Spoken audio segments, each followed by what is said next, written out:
Hey, what's going on, everyone? This is BMT coming at you again. I know a lot of people want to talk about, politics and everything, but I feel like I rather just keep it simple and actually keep it to the basics of the politics of what you can control.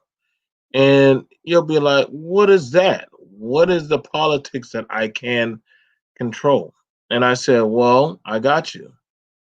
That's why and I'm not trying to be no dating coach or nothing like that. But I also want to just talk to y'all on a realistic atmosphere of just everyday relationship. I feel like I can easy critique on that. That's not too hard to go over.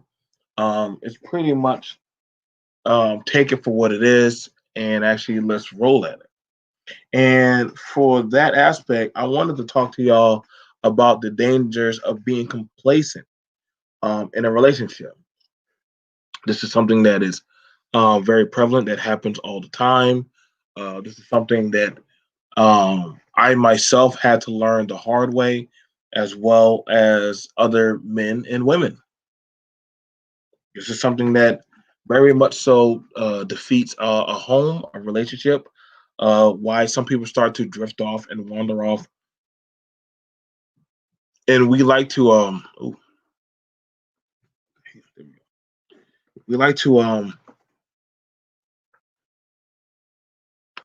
doggone spew venom over. I'm in my bedroom. I didn't feel like going to the desk to talk on there. So, I always have my laptop. Sometimes I like to just be on my laptop and I'm lazy and I'm bumming it. And we like to spew venom and said that the other person, the reason why they stopped doing what they used to do, they weren't truly committed to the relationship.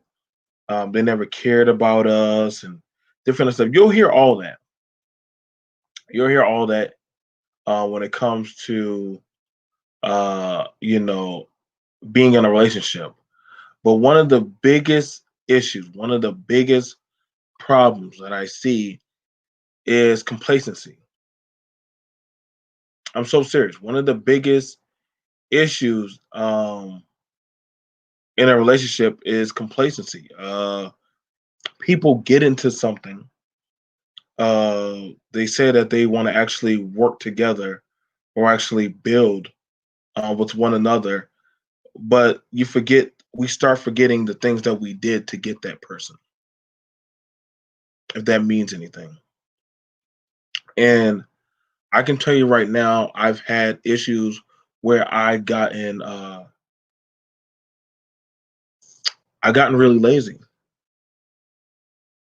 I would tell myself that, you know what, she's not going anywhere. I got her wrapped around my finger, but I was sadly mistaken because I wasn't doing the thing that it took to keep her. I wasn't trying to always seek out and make sure that, well, my needs were met, but I want to make sure that her needs and our needs were both being fed. And there's a balance to that. It's like it's like politics in the home or the bedroom in your life.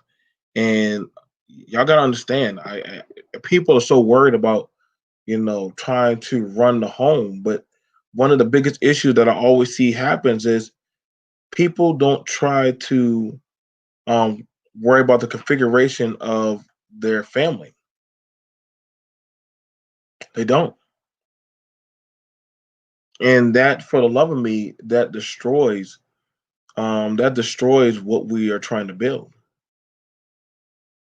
And I've seen that happen countless times to men, women, um, and we try to play it down like, okay, well, maybe something. What's going on, Denini? What's going on, love? I gotta have you come up here. I think I definitely had a lot running through my mind, and I'm just chilling. I was supposed to talk on some politics, but I feel like this is something more cultured towards the setting of why a lot of people are failing. Why a lot of people, and I want y'all to understand that I too have had it where I didn't understand the person I was riding with in the car. I didn't understand the person I was I thought that we were vibing. I thought I thought I had them wrapped around my finger. I believed that you know what, no matter what, um, they're gonna have my best back. They're gonna have my best interest. But see, you gotta understand, man. After a while, when you start neglecting your mate, they start telling you, they start giving you signs.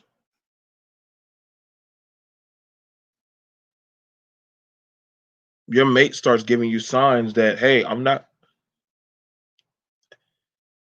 Men and women have a way to give each other signs that, hey, if you're not going to take me serious, then I'm gone. And that, for the love of me, I think that's the problem because we keep trying to overlook what's going on. Like I have this problem my own self. I'm never going to try to play out or placate that I got everything on the lock. Some like I'm never going to say that, hey, me as a man, my woman should just shut up and just listen to anything I say in the house because that could come back to burn you or harm you. You know what I'm saying? Let me get up my favorite my favorite thing. Hey Denini, What's up? what's going on? What's going on? What's going on? Nothing much. So I'm doing this one right here, Denini. This is a we're gonna be doing a grown folks conversation. What's going on, T? Um I know everybody's wrapped up on politics and everything. I'm so And sick of hearing about politics. exactly, girl, who you telling? I'm done with that. Like the hell with that. I can't control what's going on, cynical. I can't control what people do in that house. But what Right. y'all can control is what goes on in y'all house and in y'all lives and around the people in y'all circle. And so there's been a lot that's been on my spirit, Denini. And I definitely want to hit on this one.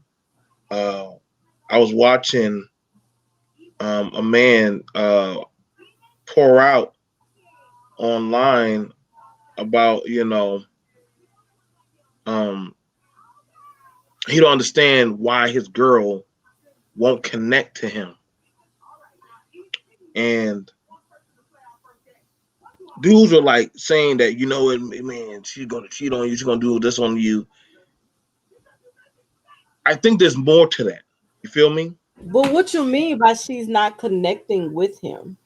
Now, me and you have had we're seasonal relationship people. We have our seasons. And what I mean by that is that some people when they get in a relationship, they get complacent. You understand me? Hmm. Uh just because I'm with you doesn't mean I need to stop doing the things I did when I first met you to keep you. You understand what I'm saying? Right. The same thing I would say to the woman. Just because you got the ring, don't mean you should think that. Well, I got him. I got the ring on the finger. I'm in the house. I got the last name. I got the bag. I'm good. I I hear about people coaching how to get in the home, but not how to properly keep the home functioning. You That's understand what what I'm they all saying? talk about. They all talk about how to get there, but they don't talk about the work you have to put in to keep it. So that to me is why I believe I'm here to talk about it tonight and why, a higher power definitely sent you through. You know what I'm saying? But I'm like, Danini, she be on her grown woman talk. But people be thinking that she's playing. And I think that's something that we're seeing that we're always hearing these figurative what if scenarios. But we're not actually looking at the real scenario. Like I can admit that I have done a lot of wrong and I've come up short to the woman in my life. I have said things, and when I got called out on it, I went on the attack and said, well, maybe it was something that she did, or you know what I'm saying? Does it feel like that on the sister side where, you know what I'm saying, Ruby, you always walk them up here, babe. We on a grown folks talk. You know, I can use the therapy. Do you feel like for the sisters that the same thing is happening where you'll see some sisters, they're getting to that threshold of I have a man, but why am I not able to keep a man? Yeah, I think it's a lot. It's a lot of that going on. I think that women are taught to get a man, but not necessarily taught to keep him. And that's from growing up, because all the single parent homes, you see mom and you see her being a mom. Yeah, you would be a wonderful mom if you had a wonderful mom, but you never seen what a wonderful wife was. Mm, speak on it. So Because I know that. my thing is, instead of teaching women and men how to get each other, I think you'll benefit from teaching them how to stick together, how to grow together, how to compromise. If you teach that, then you wouldn't have to teach them how to get them, I because you already know how to treat people at that point. but why is that part of the lesson being jumped over? You feel me? Because Everybody's it's the hard knowing. part. See, but I feel like that's a part of the lesson. And y'all guys like the video, share the video. We're done talking about politics. Let's talk about the politics of men and women. Let's politic on that. Let's get into the intimacy. But I'm not gonna lie, y'all. Being in a relationship or being in relationship is politics. Yeah, I feel like there's a self-sacrifice that comes with that. And always. I feel like a lot of us are not learning that. You know, I feel like um a lot of us aren't learning that proper measure. Like I had to let's girl, I can tell you, you know how many times I've had it where I wanted to buy something and then I would hear, babe, we need this. We gotta have that. I didn't want to ask you, but you know I need, oh my gosh, and then I'll get frustrated. But then I would have to remind myself, wait, if I told you, Denini, I want you to be my woman, was I not opening up a contract to say you should be able to come to me for your needs? Hold up. See, and that's where I think people misunderstand what a need is and what a want is. Uh-oh. Cause my thing is, in a relationship, if your woman come to you and say, no, we can't buy this new part for your car right now because it's running good, but this bill came up and it was unexpected. To me, that's a need, because yes, your car is running, it gets you back and forth to work. Take care of home. Right. Or, oh, this function is coming up and I need a new dress. No, you don't need a new dress. You want a new dress. There's a Mm-hmm. difference. Right. And I think when people start putting that in perspective, what a need is and what a want is, you wouldn't have that problem. Oh, we need food, so let's go out and eat. No, cook. It lasts longer. Whatever you cook, maybe it'll last you 2 or 3 days. Going out to eat will only last you that one time. No, Ed. Ed, you don't have to talk like that. Ed says I've never been in a relationship. It's over. I'm a loser. Um, No, no, that's Ed, not true. that's not true. That's not true.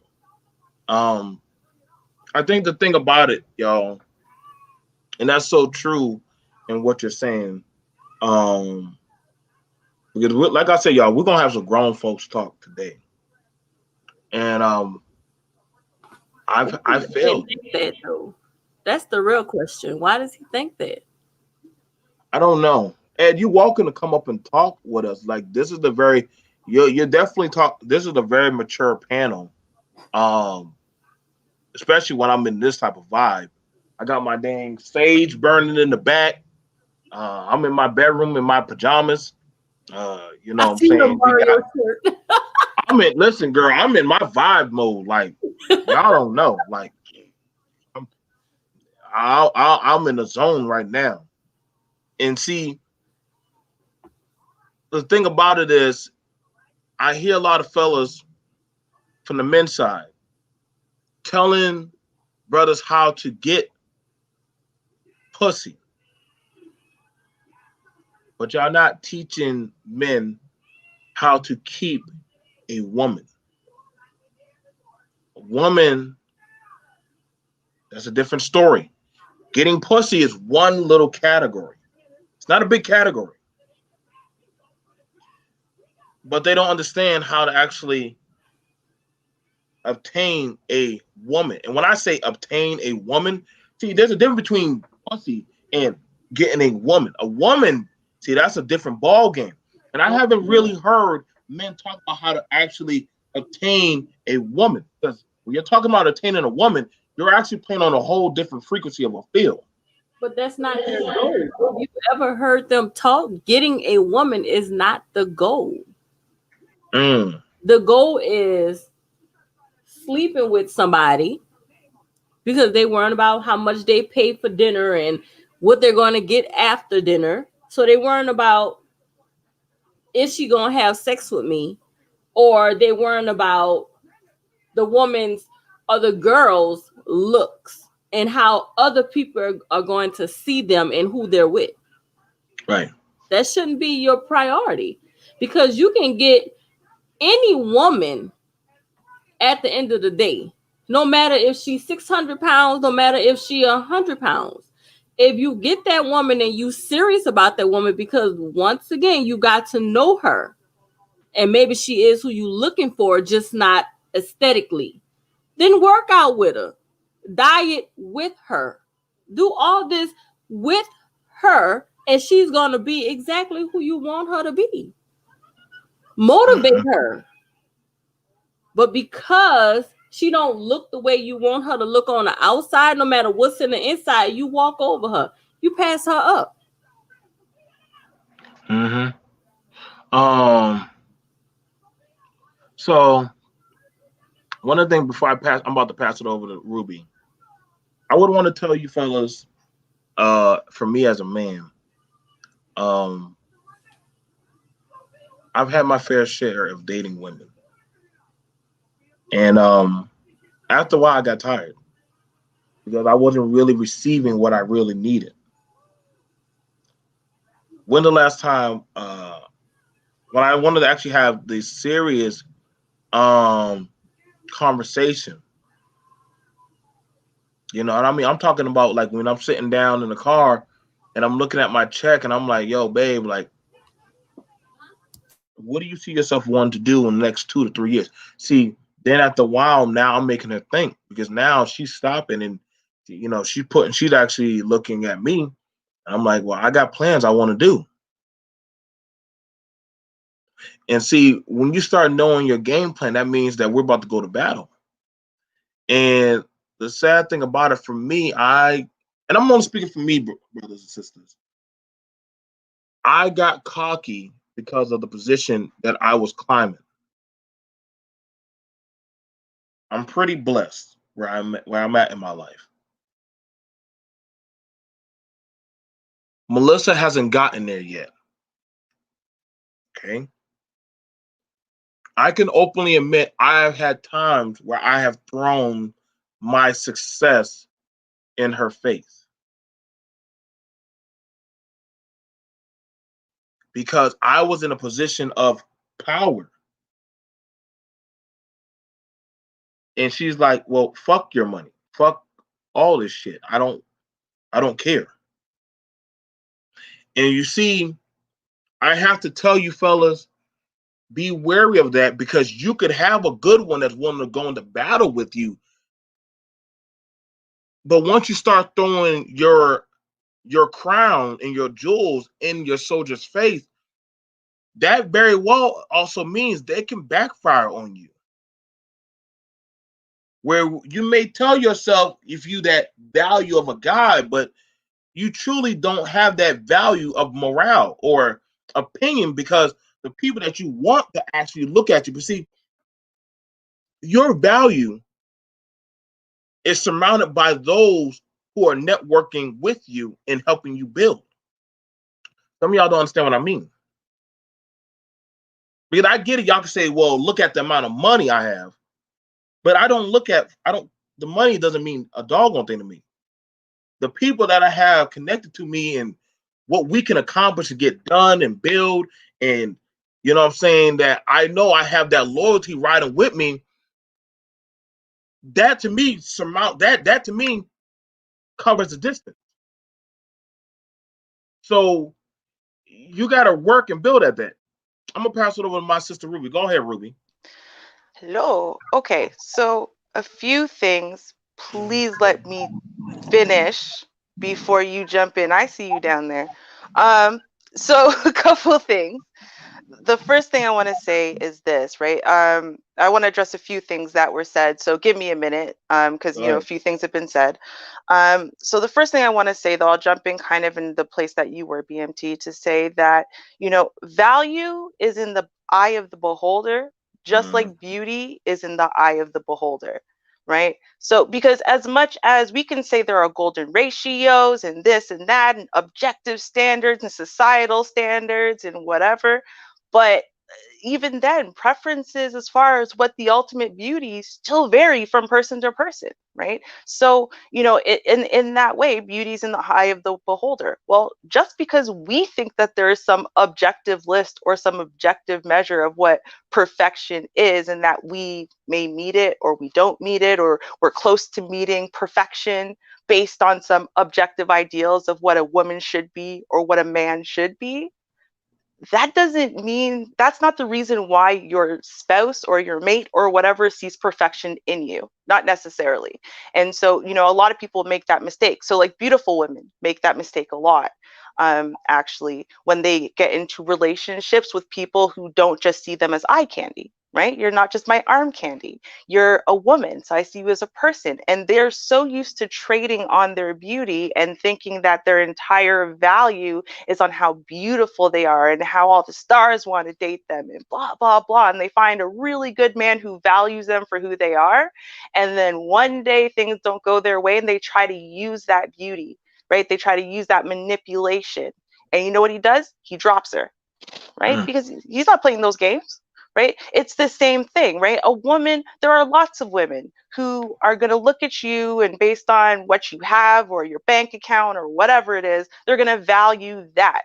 But that doesn't mean they value you. It means they value your money. People who value you as a person don't care about what you've accomplished. So you can't use it against them. You can't throw it in their face. And as soon as you want to use that as some type of manipulation chip, you're lucky if they stay, right? Because no one who values you for you wants to suddenly be like, I don't know, dejected and put in a corner and like, yeah, well, now you better just, like, you know what I mean? Like, I'm going to whip you now. Well, too bad. You better appreciate this, because they appreciate you as a person, not what you have to offer. They're not looking to monkey branch. They're looking to build something with the value they see in front of them. Right. So I wanted to address that first. The second thing I wanted to address, though, something Denise said a little bit earlier. Well, a couple things. And, on one side, there's absolute truth in the fact that people need to grow up a little bit and differentiate between needs and wants. But I do think that for people who are kind of grown up already, people need to kind of differentiate between times where they can indulge a little bit more in, you know, a healthy level of selfishness, you know, and times where maybe you should treat yourself or you should reward yourself, and times where nah, you it's too bad. Everyone just goes without. No one gets any little extra perks or joy or whatever it is, right? It's all about finding balance, because if all you are ever doing is sacrificing, sacrificing, sacrificing for something that you don't have today, you don't have tomorrow, you're not going to have in, you know, any short period of time, and there's never a break, there's never a reward, there's never a mini goal somewhere along the way that you can reach and then say, okay, I get a little reward today. Then, you know, it kind of becomes, you know, daunting, especially if you're starting from down below and, you know, your goal's 5 years away or 10 years away or something like that. So, you know, I do think that sometimes, especially the giver in the relationship needs to learn how to give in to a little bit of healthy selfishness. So, you know, for example, if you are the giver as a man, yes, it's okay for you sometimes to actually, yeah, buy that car part, or, you know, buy that video game or something. You know, you get to splurge on yourself once, you know, and yeah, you might want to save up for it if it's a bigger thing, but overall fine, you get to splurge on it. And because you know what, the debt and the all the other things, all of that's still going to kind of be there, and you're going to make this one splurge on yourself, and you might have been able to pay it down in 2 extra payments faster, but hey, you know what, you deserve to reward yourself. If you've been working really hard, you're meeting all your targets, you're meeting all of your goals, right? Because you're allowed to show yourself appreciation, right? So it's just like, you know, but you have to figure out the difference between when you are, you know, giving yourself a direct treat, you know, and set a goal. You know, you've reached your targets, you know, maybe this is your 3 month goal or something like that. And when you're just confusing needs with wants. But all of this comes from, you know, grown folk business. And, you know, mostly in this sector, I don't hear a lot of grown folk business talk, because mostly what we're talking about isn't actual relationships. We're not talking about relationships, long-term ones. We're not talking about marriages, you know, and how to keep those successful or growing or anything like that. We're normally mostly talking about kind of like, you know, the casual dating scene, the finding someone for casual sex or casual dating. We're not really talking about, hey, okay, you got it now, you're in it, you fell in love, you know, you're 2 years in, now what do you do? And I think that's where a big problem comes in. You know, because as we've talked about, well, a lot of people aren't having it modeled at home. They're not having it modeled in their communities. They're not having it modeled by friends. They might be one of the only people they know in this situation right now, you know, and they have never seen it play out successfully. So then where do you turn to? Okay. We're joined here by. I knew you were gonna drop some. I knew you were gonna drop some deep therapeutic knowledge. Shout out to everyone that's coming on in the chat. Shout out to everyone. Um, you guys, I told y'all tonight we're gonna be talking about some deep politics of the relationship, the bedroom, complacency for men and for women. We're joined here by the Emerald Hill King. Um, brother, I've been seeing you've been doing a lot of work and coaching. God dang, like you've been doing a lot. My daughter. It's my daughters, man. I gotta focus, man. Gotta keep focused because I really didn't want daughters. Somebody gave Why me a did you want curse. daughters? Some girl. Well, you know, I allowed certain things to happen. You know, because I don't really want to take. I don't want to go Okay, off the okay, okay, subject okay, because okay. you know That's how I fair. That's am. fair. I'm That's fair. schizo all over. That's fair. Now, Yeah. Emerald, do you think that men and women get complacent in relationships these days, or is it possible that they need to start learning how to stay on edge, or is there a balance to that?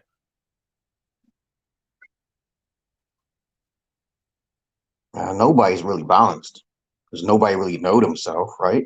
So I say that I'm self-taught, so I'm kind of like one of those rare people, you know. So I had to go through a lot, but most people in general, they don't focus on themselves, so they can't be in relationship. They shouldn't be in a relationship. Most people shouldn't be in relationships. But we're not living in the times where white supremacy or close to it, like in the 50s and 60s, where the woman was in the house anymore. It's like a woman wants to be equal, right? So when she got that chance to be equal, she want to revert. You can't go back. You can't go back that on those days, you know. So now the women don't want to learn, and Bill Cosby tried to do something, okay, but got thrown in jail. Okay, so you see. Um, Other than that, that's all I really want to say. Most people don't know themselves, and they shouldn't really be in relationships. Mm-hmm. And if you want entertainment or platonic affections, and you're kind of messing up society by doing that. Your pleasures is your lust, your platonic relationships are destroying society because nobody's controlling it. So the oligarchies allow it to be. You know, the oligarchies to say, "Hey, forget this, the Zionists and all of the judges." And like, yeah, we're gonna do anything. We're gonna sleep with kids. We're gonna sleep with animals. We're gonna push it, okay? Because that's how society is. I just believe that most people don't know themselves. If they don't know themselves, chaos is coming. And what? Congratulations, Biden. If I Socialism could is say, coming. sorry, if I Socialism could is say coming. one really quick thing, just because, I forgot my last point. Like, I literally organized everything in a nice little row of the points I wanted to make, and then I forgot to actually address the topic, which was the last point, which is that I believe realistically, right, that part where we're not treating ourselves, we don't treat ourselves well. We're not taking that time for healthy selfishness is exactly what leads up to us being complacent in our relationships. Because you don't realize how much of a difference it makes when you like look in the mirror and you feel good about yourself, and you smell yourself and you feel good, and like you're putting in that extra effort into yourself, right? But you do that when you're in the courting stages, when you're in the early stages, when you're in love stages, before the house and the car and the kids and the dog and all of that come in. Can I say something on that? Can I say on that before you go for too far? I want to say that think about it. How women in other countries, when I talk to women from other countries, they're in a subservient mode. So I have to expect that they haven't been trained properly by any fathers. There's a great sacrifice that women, or more of a woman's side, to make if she wants a true relation, okay, to work. Because we already know that men and women don't have a lot in common from the jump. They really don't. They only have like sexual relationship and trying to procreate, and the man is doing all the work while the woman is supposed to be doing all the work at the house, but they don't want that. So they got to be trained before any of this conversations of romance and all that.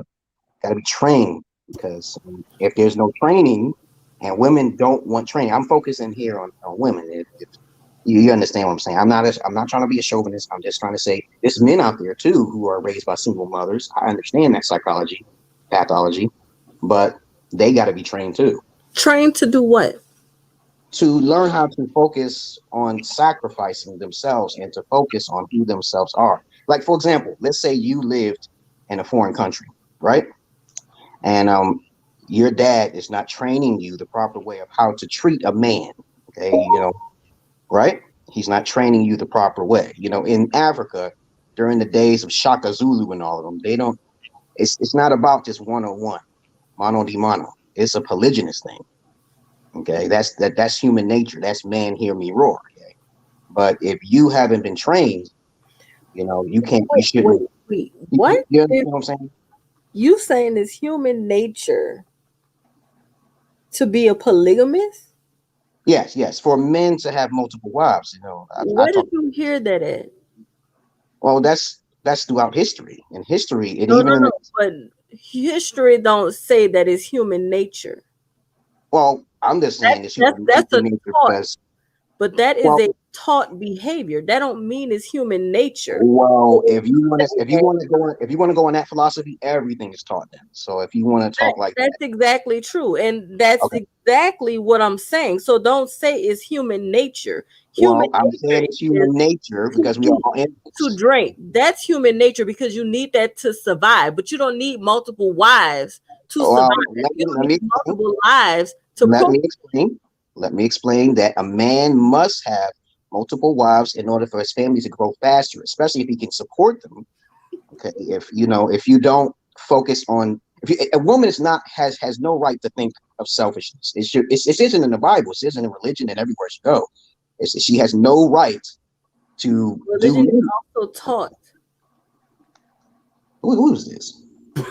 This is I'm the Nini, and I'm telling you all that everything that you're saying is a taught Yeah, behavior yeah, yeah, yeah, yeah, yeah. of But a everything is man taught. taught But by you understand my point here. My point taught, is okay. in So order for a like I said, powerful man, that's not human in nature order, though. it's human nature and It's not animalistic. human nature, it's a taught It's, behavior.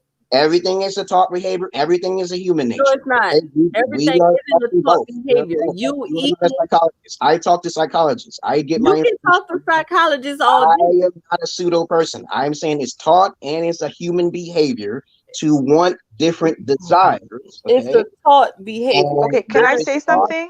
Behavior. and we can go on because you know Guys, wait, wait. Can I that. say something? You Let me gonna say read that something back. really quick. Go ahead. Go ahead. Are you ready Okay, already? hold on. Okay.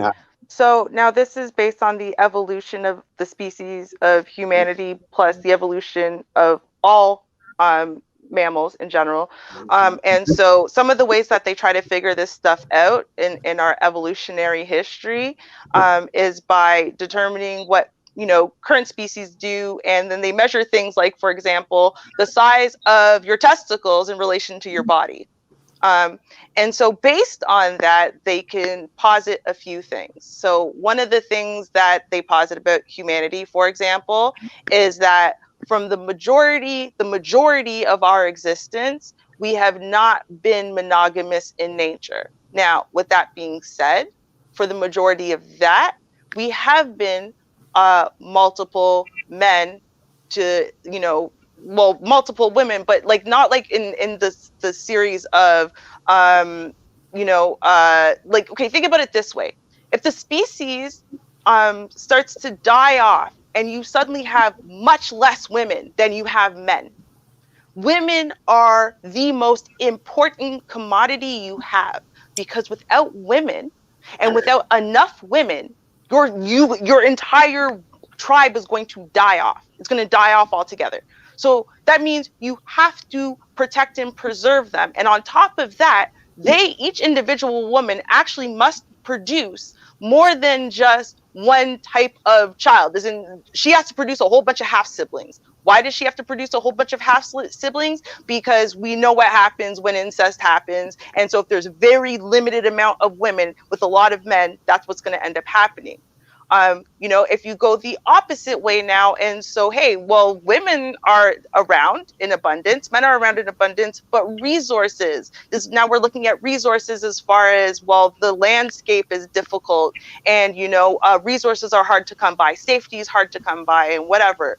Well, then what ends up happening, right, is you tend to see kind of like, hey, well, people stay in mate pairs for up until the point where their kid is old enough to kind of like not die on the boob, and then they move on to the next eligible person, right? What happens when now it's the flip way? Well, when it's the flip way, you get multiple women on one husband, right? I mean, and ultimately that's what it comes down to. Humanity does what it needs to do to survive, But right? we're So not in that stage. okay, but that's really the generalized point, is that humanity does what it needs to do to survive. And while us in heavily developed countries might not have to think about or worry about that at all, in lesser developed countries, these are still very active things that are happening. So I So don't I'm think that this is a super productive kind of tangent that we've gone down overall, because like it's so off the point of being complacent in relationships. So like, Not could we point. both agree to kind of go it's elsewhere? Human nature. That's not the point. Okay, that's not but the point. But exactly. Okay, Ruby. I'm gonna let this go. Okay, let me try this. So one of the things about it is we're not really in a metric system in with the climate that's going on now. We're not really in a metric system for really multiple relationships. Right. Most people barely struggle for one. Right. Most people barely struggle just for one, and just keeping one is hard enough. I'm not going to go into the poly life really, even though that's something that Ruby and I already have talked about on my lifestyle. But I'm telling y'all, men and women are having a hard time just keeping that one lover in their home and taking care of them children. One child alone, that's hard. I have 4. Okay, I have 4 kids. Raising children is not hard. No, It's hard for you. it actually it's people say it's not, but to give them the basic necessities, Lots of huh? people say it's hard. Okay? Lots of people say it's hard. But see, to give them the basic necessities, there's a balance. There's a balance of rearing your children. There's a balance of recognizing that hey, sometimes sometimes she might need a break or daddy may need a break, or sometimes we might have to doggone take time to refine ourselves because we done put so much of ourselves off to the side. We don't recognize each other, but I can tell you right now, it's happened. I think it happens more than it should, definitely in a lot of households, especially when it comes to the struggle of building resources and you have a baby. I don't want to call it an oops baby, but most children in homes are not really planned. I would honestly be fair to say over 80% of children are not planned. They're not. In this day and age, can I ask him a couple of questions? Go ahead, Dinini. I'm gonna put it on charger. Go ahead. Emerald. So I heard that you have children. Did you raise these children alone or with your spouse or? Yeah, I got married to my virgin Ethiopian wife in Ethiopia, Mm-hmm. and basically I raised them, and I was supposed to be homeschooling my daughters, but I know the difference between boys and girls psychologically because of my past history with tons of women and children, and so basically I allowed my wife to like move me out because I didn't want the responsibility of being responsible for something that is not even my problem from the beginning. You know what I'm saying? Like since I know when you know so much psychology that's going to happen in advance, you tend to want to protect yourself. So I hear you talk about this psychology and all this other stuff. Do you understand that that's not a real science of psychology? It's a reference to go by, but you can't. Not one person is by the book. You can't go by that. Yeah, I know. I understand you can't go 100% by the book. But what I'm saying is that I want to protect myself.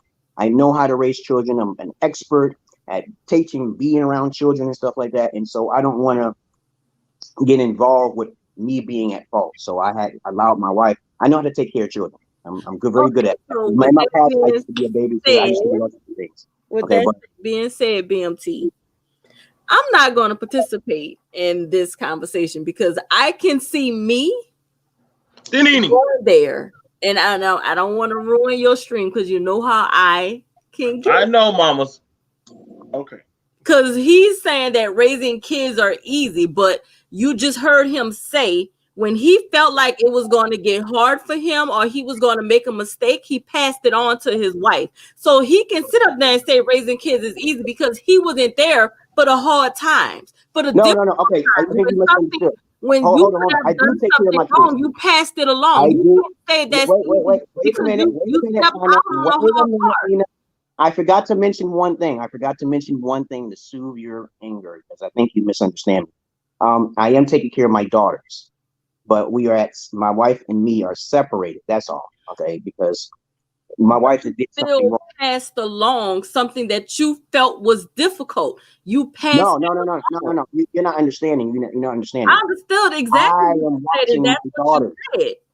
I am watching my daughters. So let's keep that. No, watching your I am daughters and raising your daughters are two different things. That means being there for the difficult times. That no, means no. sticking I think through you the misunderstand. I hard am times when you watching don't my have all daughters. the answers. So don't sit up here and tell this man that it's Wait easy a minute. to raise Wait a kids minute, when Nina. he find it difficult Wait a because he minute. sticks around for the hard part. He sticks around for the difficult part. No, that's not true. Not true at all. You ain't That heard the you whole story. passed it All along. I'm saying to you, Nene, is that I am taking my daughters and we actually got shared custody. It's just Are my you wife. homeschooling your It's just my daughter? wife.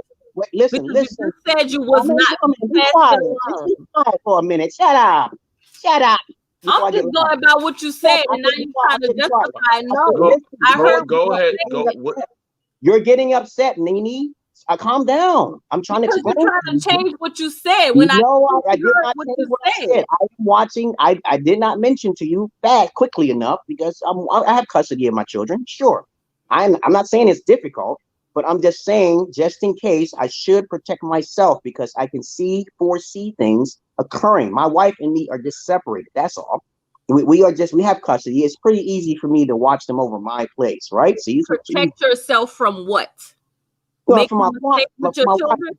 My wife, no, not for my children. I never said that. I said mainly for my wife. My wife has to make certain decisions, which I predicted. This is all about my wife. It's not about my kids. My kids has nothing to do with this. I do have custody of my kids, of course.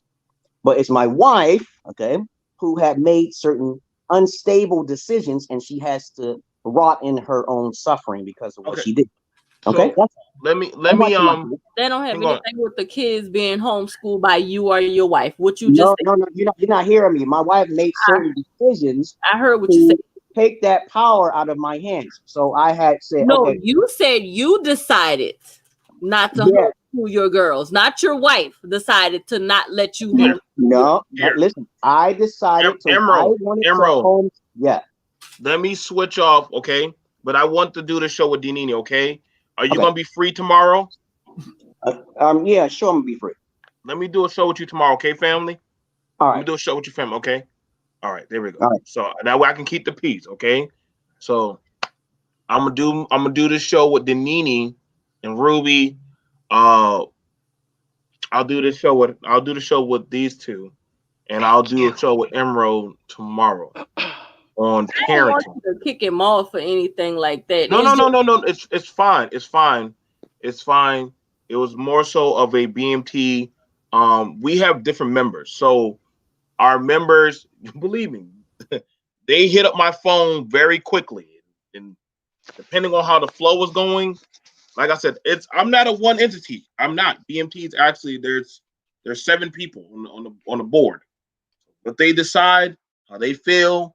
It's not like Emerald. He's good. It's just that there's more of us. So I'm just the main one that talks. So it's just that we know that there's a certain way how me and Ruby will deal with him, but we want to make sure our guest for tonight feels comfortable.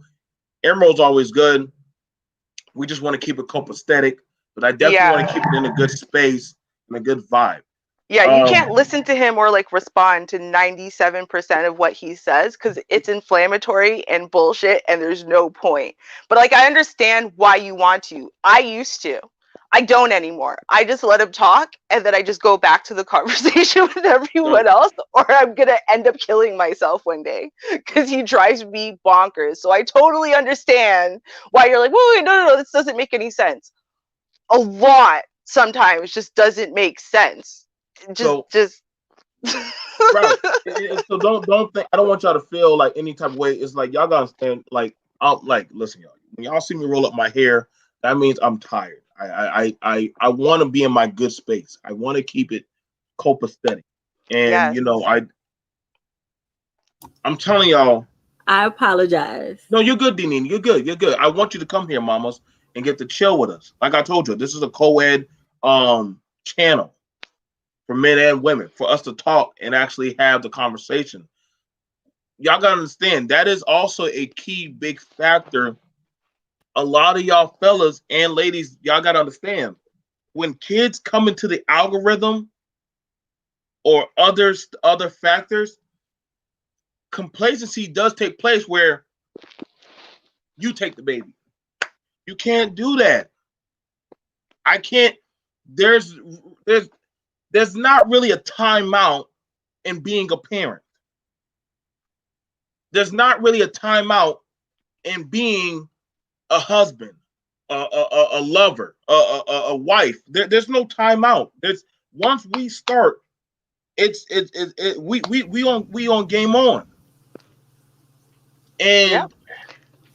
and you gotta and I'm trying to get a lot of y'all understand that it's a hard game. And see, when people actually start picking up the ball and they start dribbling, they start playing, I'm seeing a lot of people want to tap out. Right. I need time to my boys. Well, I need to go with my girls. No, you need to deal with the matter at hand. Putting But it see, off does not make it go away.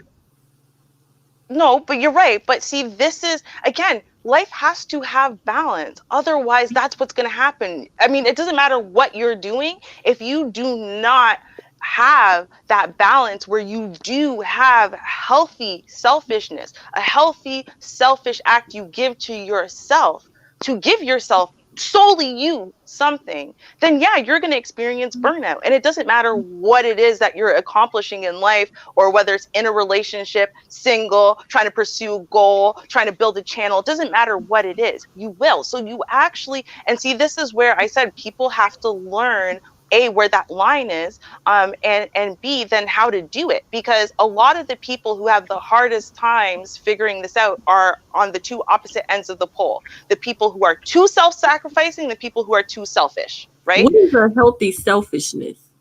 Okay, so for example, as a woman, right, as a mother, so you're the one who is the primary caretaker of your kids in your relationship.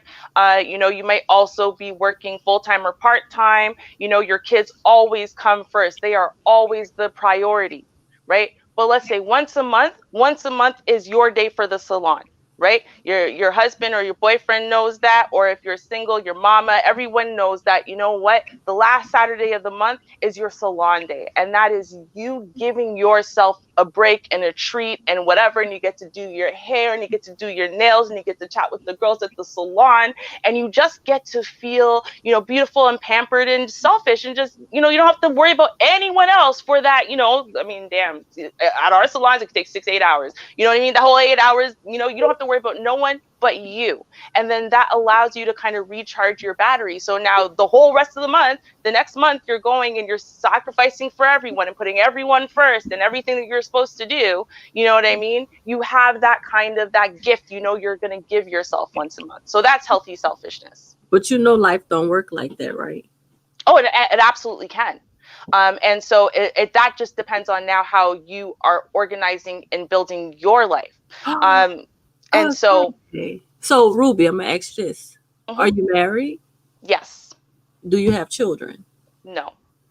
Okay, so you can plan this once a month. Do you know who I learned this from? Who? I learned this because I'm lucky to come from a family of a bunch of people who are married and had children. And so this is actually something I learned from my family, because both the men and the women Mhm. are the ones. And actually, I was the one who literally had to be sat down and like, hey, listen, you forgot about this lesson we taught you, and we can see the signs of the wear and tear, because I'm too selfless. I'm way too selfless naturally by nature. And they're the ones who had to sit me down and say, hey, listen, you have to give yourself a gift. Now, with that being said, I was very reluctant to do so because overall, like I said, I'm a giver. I give to everybody and I want nothing in return from nobody, including myself.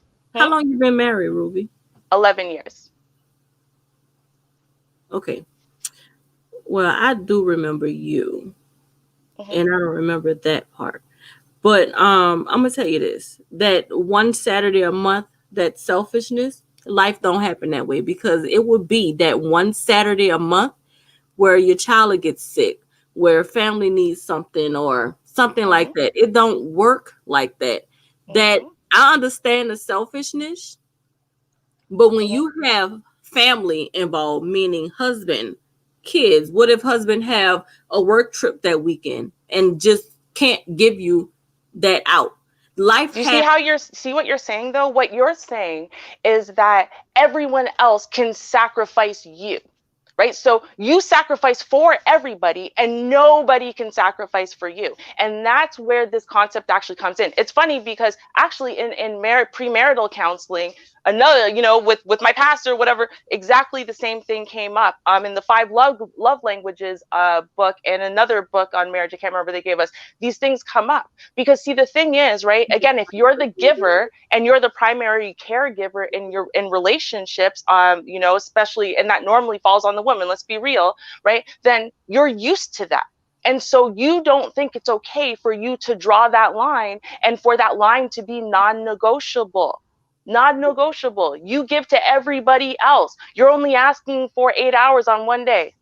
And every other day is negotiable, but that one day, that's all you're asking for. I think the thing about it, and I want to hit at that from my perspective as a man, is that I get what both sides are saying.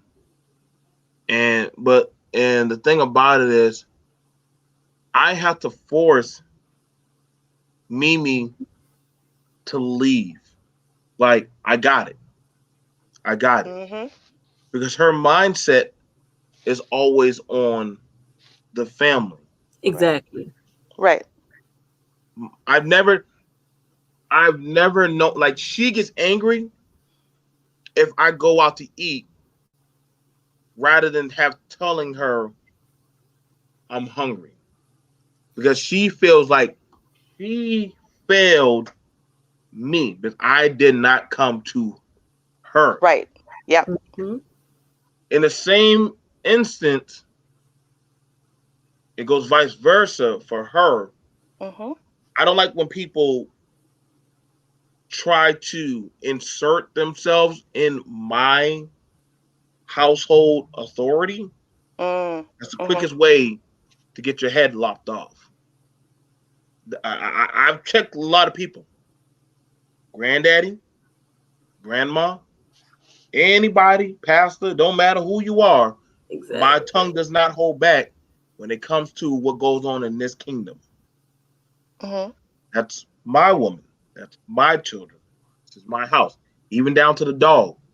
I don't play the game. And I don't like when people bring other stuff into my kingdom. So if it's something where I'm about to eat food, if my child were to say, I'm hungry, regardless of if I'm starving, they're going to eat.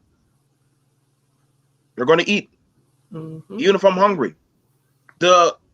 I did a test with y'all one time saying, who eats first?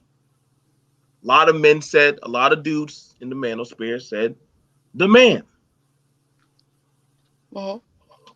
But for me, my children and family would eat before I do. I am a self-sacrificing vessel. So in that mind state, I can't sit down and start eating my food and they're still waiting for their food. Exactly. Because in the eyesight of society, I want you black men to understand this, or men in general understand this. How would they look at you as, dang, the man is sitting down and eating and his kids are starving?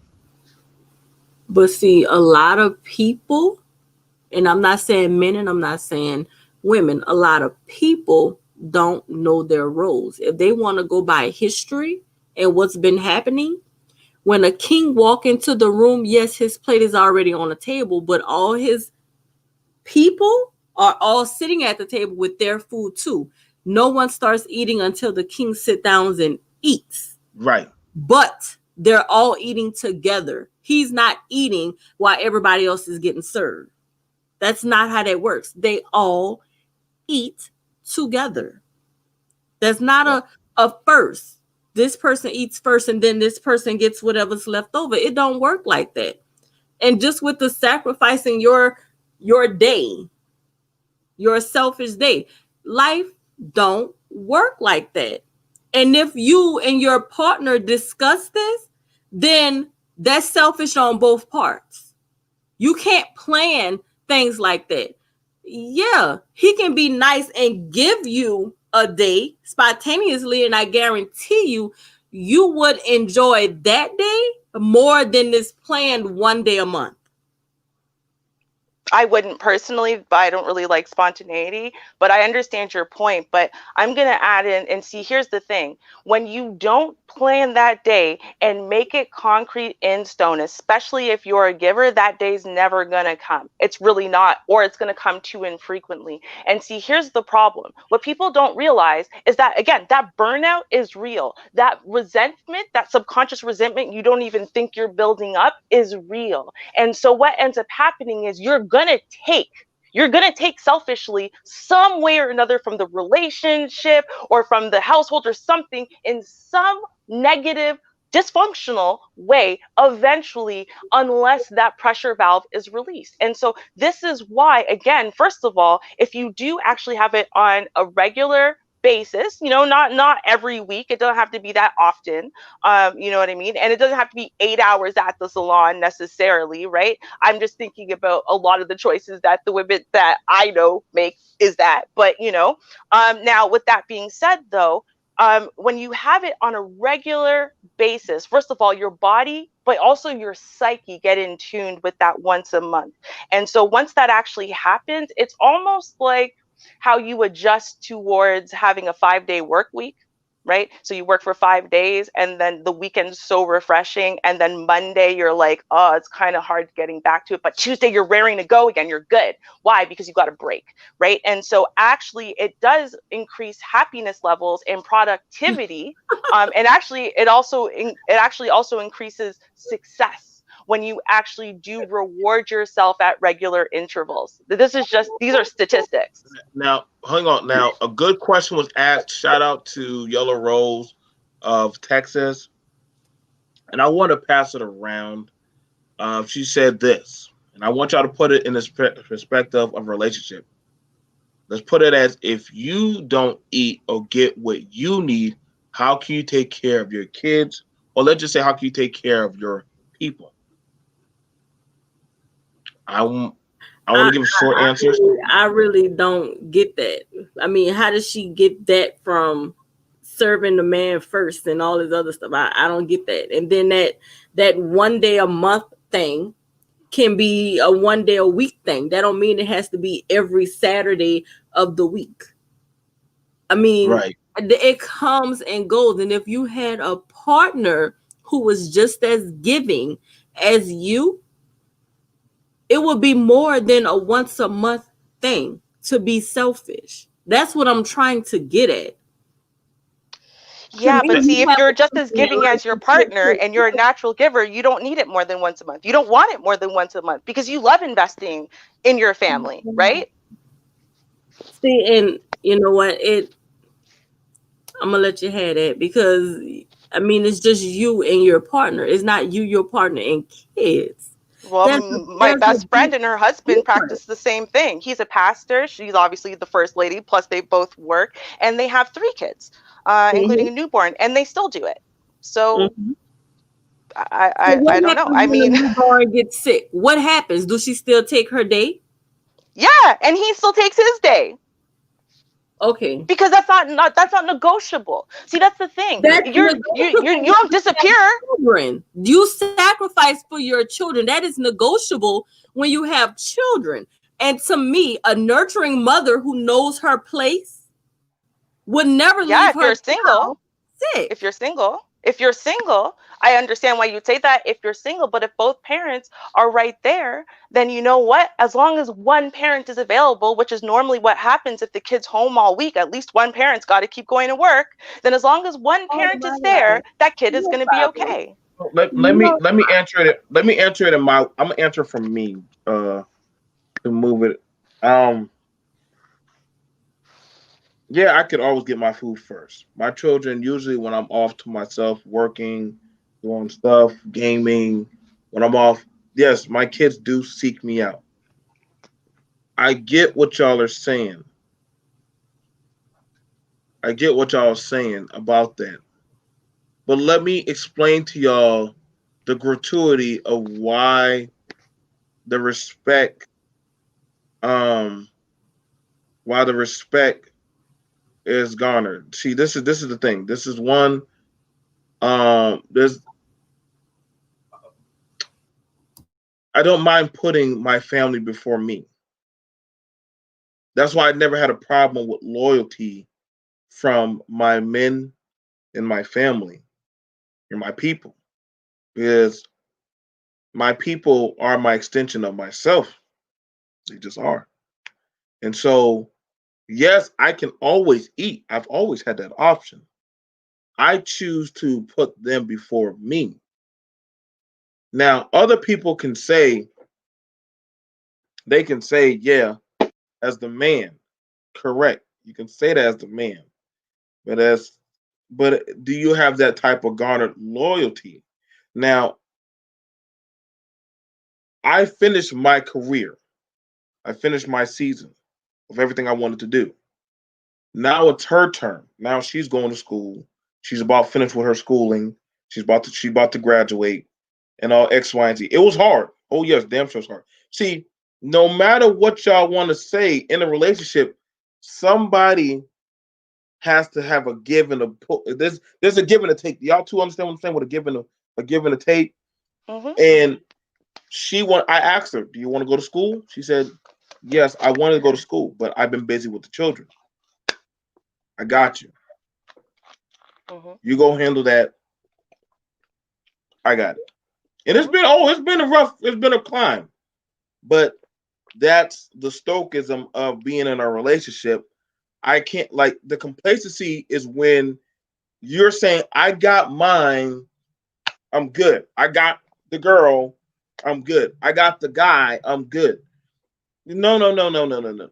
You're always trying to find a way how to elevate that. And see, this is why I'm seeing the failures are accumulating so much in here. Not to say you can't enjoy yourself, because tomorrow I'll be going to go get me an Xbox Series X. I'm going to go do that. Yes, I'm going to go do that. Hmm. But also, she knows I want that. And she's like, I want you to go get it. I want you Right. to go get it because I know that makes you happy. Hmm. Like, I don't think people are understanding how to feel out the room of their relationship. And because we're not knowing how to properly connect with that, we're going to keep having these issues. No, we're not super parents. No, we're not.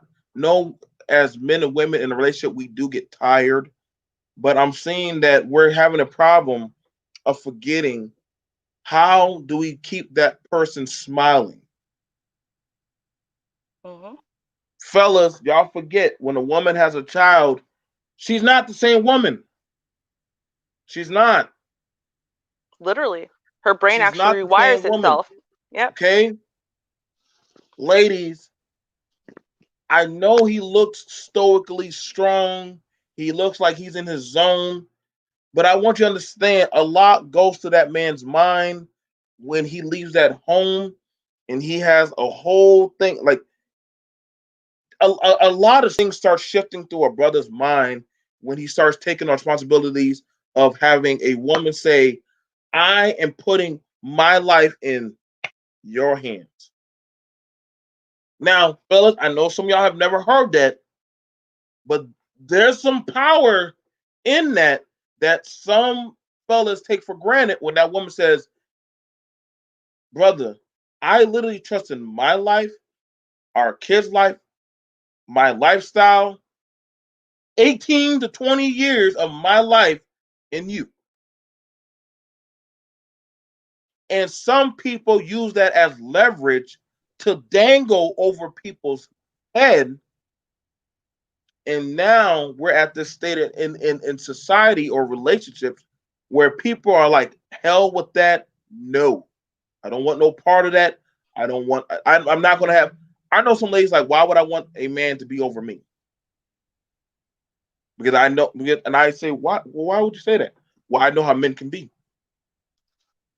Just like I hear fellas saying, I don't want that woman to have access to me. Because a woman having access to me, Ruby having access to me knows, that means Ruby knows my vulnerabilities. Mm-hmm. That's whatever y'all want to say, that's an irrefutable fact. A woman is going to know the weaknesses of her man because she has to be there to help build you up when you come into the chamber from dealing and getting beat up by the world. A woman, she is giving you the most precious thing to her time. A woman's time is a God-given gift. Y'all might think I'm on some simp stuff, but I'm telling y'all the law of the political climate of a relationship. I don't have to be no teacher. I'm just telling y'all because I have the time and experience. And I talk to people at a ground zero level. So I pass it on to Ruby. Brother D. Darrell, you can always come up. I'm trying to just keep it to special guests. And I just need one brother to help me keep a balance. Go Yeah, ahead. Go Bro ahead. Speak did actually ask to come up too, Over. just so you know. What was that? Oh, okay. I don't know if you heard me, but yeah, Bro Speak also asked to come up. I think it was. Brother Speak. So I only need one brother. I only need one brother. One of them. If Brother Speak comes up, then I have to have another female come up to level it out. But if Brother Speak want to come up, that's fine. I mean, I had Cynical, but I was trying to keep it to mainly BBN. Or maybe it was Cynical. I can't remember. Someone said they wanted to come up. I know I saw that. Okay, if Cynical trying to come up, that's fine. But like I said, I don't want it to be an Aggie thing. Come on up, Cynical, if you're trying to come on up. No. But yeah, to answer that question about the who eats first, I mean, I always think that question's a little bit strange. But until I put it into the context of, let's say, some type of family gathering, like a birthday type of party or something. And so in that case, then, my answer goes, it's very heavily cultural. For those who are not familiar, I'm Jamaican. And so, in general, the women serve. And so they're making plates and they're walking around and they're serving people. So they'll serve their men first, obviously. Any single men. They serve, the elderly women, they serve the children, right? So everyone's kind of getting food. The last people to eat are the women who are basically of serving age. And those are the women who are normally, teenagers and married women. Who are not elderly. So, and then, then they make up their plate and, they sit down and they eat. If there's something that's going real fast, they make sure that they put some on a plate for themselves and tuck it in some corners so it doesn't disappear because they have control of the serving spoon. But it's never a case like, well, you know what, first all the men get food and then the children, and then if there's food, then women get to eat. Even in that context. When it comes to my house now, so and this is going to sound very strange. So normally, unless I'm not well, I have health issues, I cook. And then I will serve him, but I won't serve myself. I know that sounds very strange. But like if it's up to me to make myself a plate of food, I will survive on crackers and peanut butter. Why does that happen? It's not a forced thing. It's not a thing like there's some rule. I don't know why. It's like a psychological thing. Like unless for some reason, if my husband doesn't make it important that I eat, I'll die of starvation, I guess. I don't know. but he will, but this is never an issue, for the record, right? He loves to like make me my plate, and okay, because you know what, because I'll serve him food, I'm cleaning up the kitchen, I do all the dishes, I put everything away. Now I sit down, man, my feet hurt, my back hurts, my whole life hurts. The last thing I want to do is make a plate and eat it right now at this moment. Like, I'm chilling, but I want him to eat because he's hungry. So, you know, when I'm hungry, he'll make me a plate because I just did all of that work, which is very nice. So does he technically eat first? Well, A, he eats at normal human times. I'm a vampire. And second, just because of that logistic, I guess, yes, but it's not like well, he eats first, and if there's not enough food left, then I guess I starve, or vice versa. When I was a kid, I ate first. My parents fed me. And there were times where, like, I really believed for a lot of my life that my mom could have so big of a lunch that, you know, at like 12, that she wasn't hungry at 7 p.m. because she would say things like that. I didn't understand that she's got one can of mackerel, some rice, some hot sauce, and some ketchup, and that's got to last 2 or 3 days. And so she cannot feed herself until payday. I didn't understand that then. And my dad did the same thing. So, you know, my parents were separated. And they didn't have people coming in and out of the house for me to see other things like that in my house personally. So I guess if I were to say if anyone was the priority to me, would be making sure my children eat, and then making sure my husband eats, and then I would kind of be concerned about myself, I guess, if I was dying of starvation. But I probably still would not feed myself real food unless someone gave me a plate. Okay. We're joined here by Sin. What's going on, Sin? I do apologize about that, fam. You know, I know sometimes the atmosphere of the channel gets crazy, and I know you're definitely one of my top mods, as well as people that help me build on content. What's going on, Sin? Yes, hey. Hi, Ruby. Hi, Miss Danini. No, So I hope it's not an issue because I ain't been in a relationship in years, but I do have a bit of an opinion on this situation. If y'all are willing to hear it. Go ahead, fam. Go ahead. All right. So unfortunately, people do tend to get complacent a lot in relationships, and that's something I've noticed on the inside and out of them. Guys will get the girls and they forget that she's the girl that everybody wants. She's the girl that'll do anything for you. And then you got the females that'll get the guy that all their friends actually wanted, but he don't have eyes for anybody but her. You know, they'll start with me being in one of the lines of work I'm in now. I see often enough how females will step out on their guys and how guys will step out on their females. I've been approached by so-called lesbians and shit like. Wait, hang on. First things first, before I go any further, Joe, how freely am I allowed to speak? Because I know you. We are also broadcasting on the BBN Network. The BBN Network is a Black Balance Network brought to you by me, BMT, D Darrell, Faith in the Morning Ride, as well as Screen Learning CK and Ray Ray, as well as Love Wisdom, a balanced network of content creators that build on talking about a balanced diet of content. Back to you. So we're also keeping it smooth today. I know you can get raw and cut in with no lube. We got to try to stay smooth today. That's why I've even been very calm. Like I said, we're just trying to keep it very good. We're trying to stay very poetically good today. All right, so I'll check my speech. So I've seen a lot of things, and yeah, a lot of people tend to take a lot of the good people they get in their life for granted on both sides. They are not attracted to the good people. Like, they're attracted to them all the way until they get them, and then they hate them. They want to drop them away. It's a lot of craziness that goes on both sides. And, you know, to go with what you said earlier, Joe, there are some guys that they don't want to get too close. They don't want to give the woman access because that would require her to know his vulnerabilities. And truth be told, a lot of people will take advantage of that. It's the same thing that goes on with females. They'll put on the little tough girl act that I've seen plenty of times. And then as soon as you get past that, they're all mushy and stuff because they've been hurt or because they're trying not to be hurt. When you look at everything that's put out, it's always like, just watch the TV shows, listen to the music, Most of the time I drive, I got YouTube playing and I'm listening to video game music because I can't stand a lot of the mess out now. It's always, I'ma just do this, take his money and move on. Oh, these girls ain't nothing. You can't trust them. It's programming on from both sides, on the music and in the movies.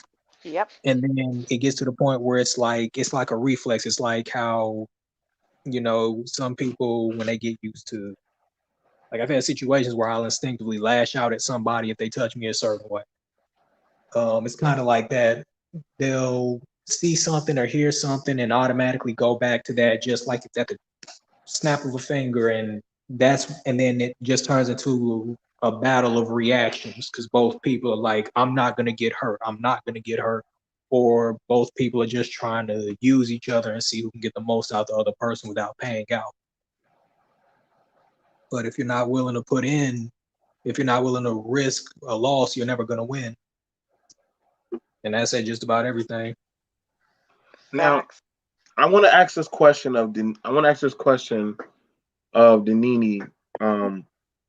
Do you think that some women are afraid to put their life in a man's hands, especially with the climate of today? Yeah. Hmm? Yeah, I believe so. Why is that? You sound low. You're a little bit low there. Because men today are unpredictable. They're selfish, and they're more worried about what society is going to think than about what they want. Mm. What do you agree with that, Ruby?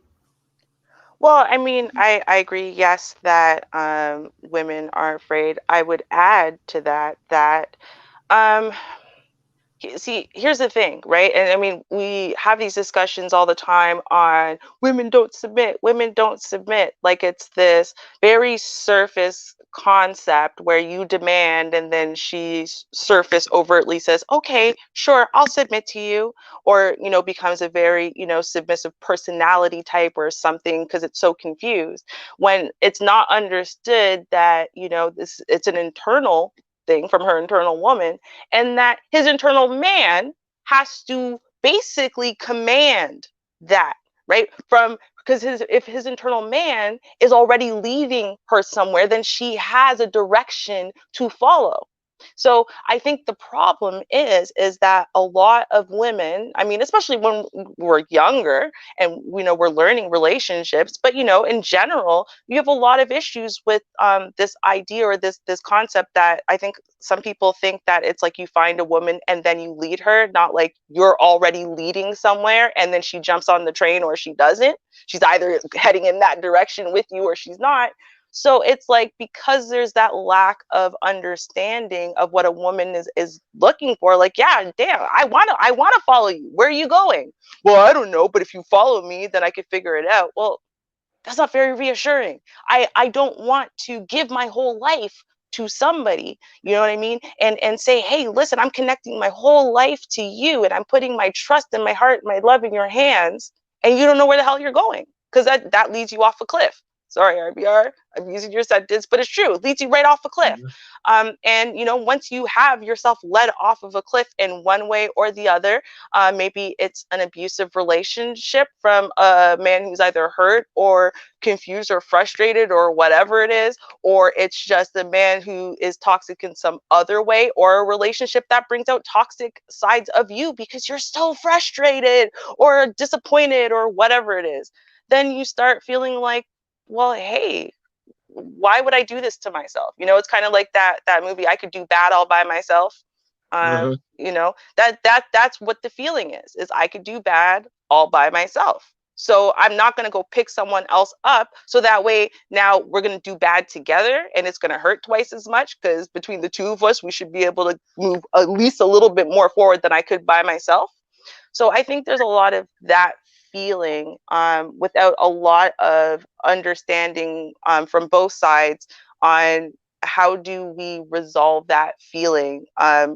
Is it just that it's the society? Is it because people aren't being modeled these things? Is it because just the culture is just too selfish and individualistic and yet lost? Is it because of the internet boom? I think a lot of people just don't know, and so because they don't know the solution, the answer, they would rather kind of protect themselves and keep at a distance until they know what the answer is, because then maybe they'll know how to pick the right man.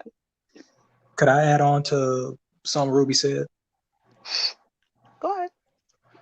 All right, so I want to throw out, since I ain't been online as much as some may have seen, some may not have. I've talked with different people.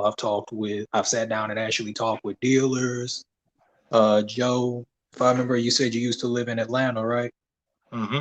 So you know about a certain Foxtrot Industrial Boulevard. Mm-hmm. I'll go out there and I'll talk with some of the girls I see walking the street at night and just ask them questions. I've befriended, sex workers, and I don't mean just like strippers and stuff like that. And something that becomes apparent when you talk to them or when you just like stop and even look at yourself, you've also got people that have gone through traumas, and that causes a rewiring of the brain. Like at Right. 26 years old, I still got certain man of the house syndrome issues that'll pop up out the blue because of Uh-oh. how I had to go without my biological father and my second father for a while. A lot of women and guys, but I know a lot more women that I've spoken to have told me stories of them being sexually assaulted. It's a girl I used to work with. For example, somebody slipped something in her drink, and I guess they were trying to run off with her when she was at a club one night. Another girl told me she's been sex trafficked. Another one, it was one girl, she got raped the day before she met me, or within the day, within 24 hours before she met me. Wow. And I was talking with her because she called me up because she needed a ride somewhere. And, she finally broke down crying because she had a lot of stress on her mind. She had never even dealt with that whole rape situation herself. She had people stalking her. It was all kinds of mess going on. That's one more thing. Both sides got their fears. Women, you got the rape, you got the abuse fears. Guys, we have the fears of losing what all we've worked for, and getting screwed over in court, possibly losing our kids and everything else after putting all in for it. I Mm-hmm. wanna I Can wanna I? the thing about it, I wanna to and I gotta I'm man, I need to probably say that for another show. But we gotta learn she's your woman, not your mama. Mm-hmm. You want her. Some fellas are sometimes the fellas, we gotta stop comparing our woman to our mama and our grandma. Mm-hmm. It's not your mama. And the True. same thing, ladies, you gotta stop comparing that man to that goddamn TV guy love special, Stefan. Y'all know what I'm talking about, Stefan from Family Matters. I to no end, listen. I'm just a man trying to get what's mine right by me. And I would find myself competing with an imaginary man that I've never met before. And I'm like, I don't know who hurt you or did what they did, but that's not me. I Mm-hmm. think one of my things about it, and I'm being for real, some people knowingly date down because it means that person, anything I do for you is better than what you had before. Mm-hmm. So I'm knowingly gonna go after a girl who's in a distraught, mentally damaged position because I got the leverage of the high ground because I know anything I do, even though it's BS, she's gonna still see me as that light because it's a lot better than what she had before. Y'all don't believe? I'm telling y'all how it plays out, and I'm telling y'all the talking points on what I'm seeing in the atmosphere. Not just her, but all her people, her family. I was literally my ex-boyfriend, the one I talk about, I was with for 5 years, was the love of my life. Like I would have crawled inside of him and just lived there. That's how close I wanted to be to him. Loved him. Wanted to breathe in his breath. Liked the smell of his sweat. Although weirdly he smelled like cologne when he sweat. It was weird. Anyway, point is, he cheated on me every time he could, which was very difficult because we spent almost all of our time together. But literally, when I blinked, he was cheating on me. I found out at the end of our 5 year relationship.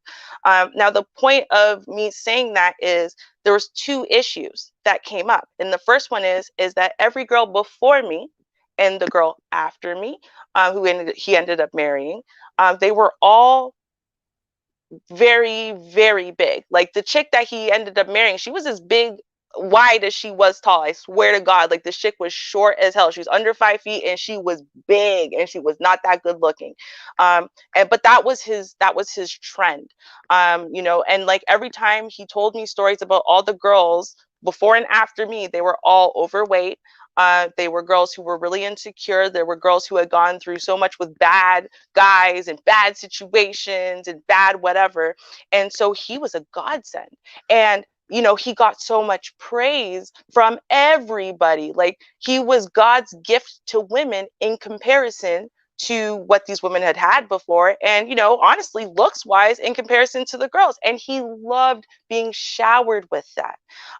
And so he didn't like the discrepancy that happened where suddenly everyone was telling him he was lucky to be with me.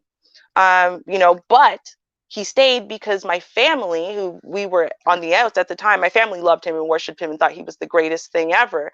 And even though I felt like he was cheating on me, apparently every time I said it, he really was.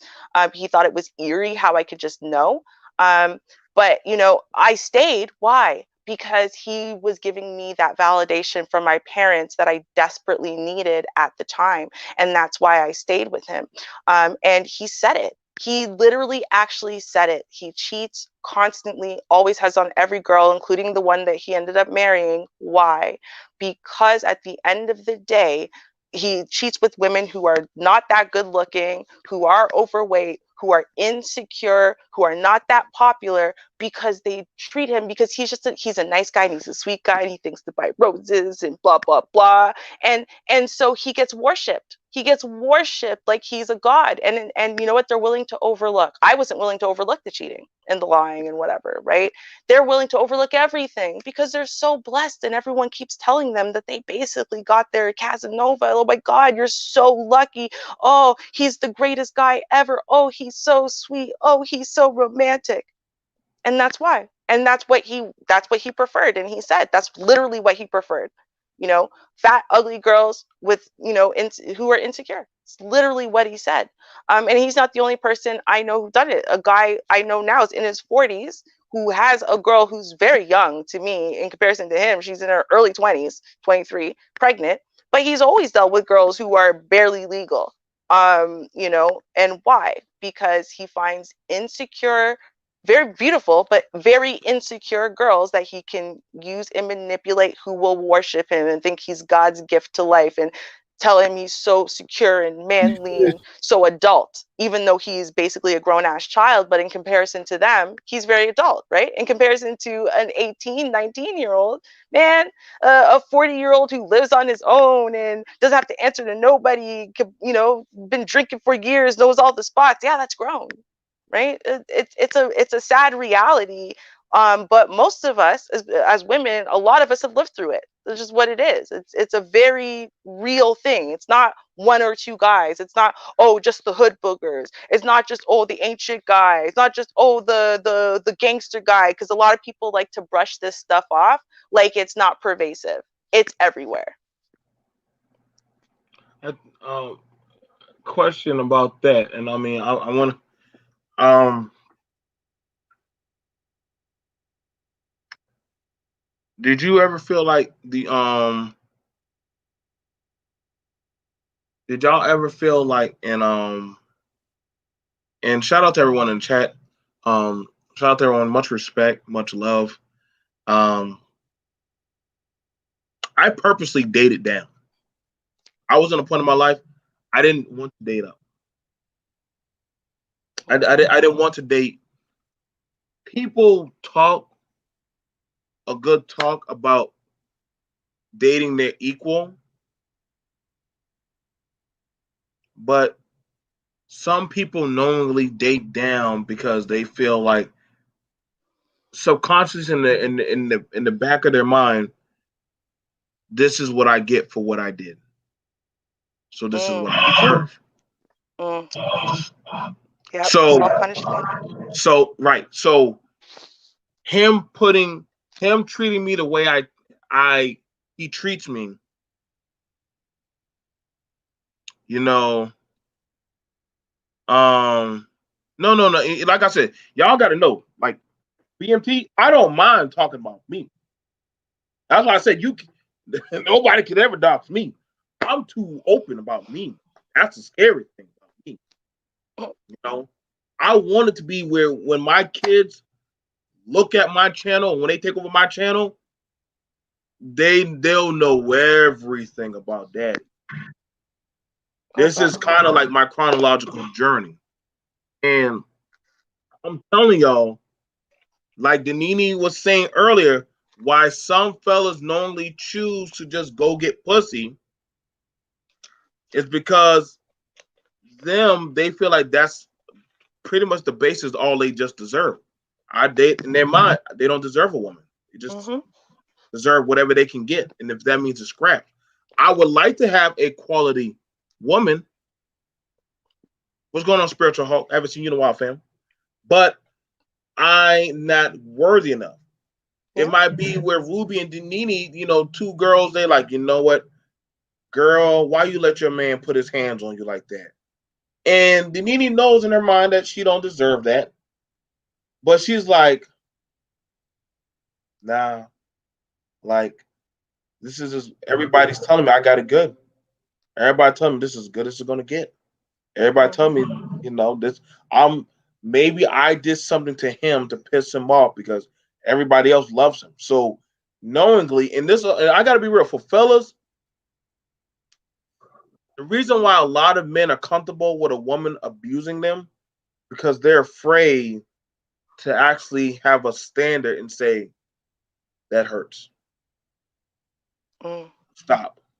True. Like they feel like I'm not masculine. I'm not masculine if I tell her. Like I lose my leverage of being a man if I tell her stop. Like, baby, I can't afford to do that. Baby, I'm tired. Baby, I need a break. Baby, I would like for you to stop competing me with other men that are not realistically in our predicament. You saying that does not make you less of a man. And if she can't respect you saying that, hey, stop. But then you'll hear other people say, well, you're supposed to be a man. Oh, and now believe me, it has happened. It happened where one time I was so angry I started having tears stream from my eye.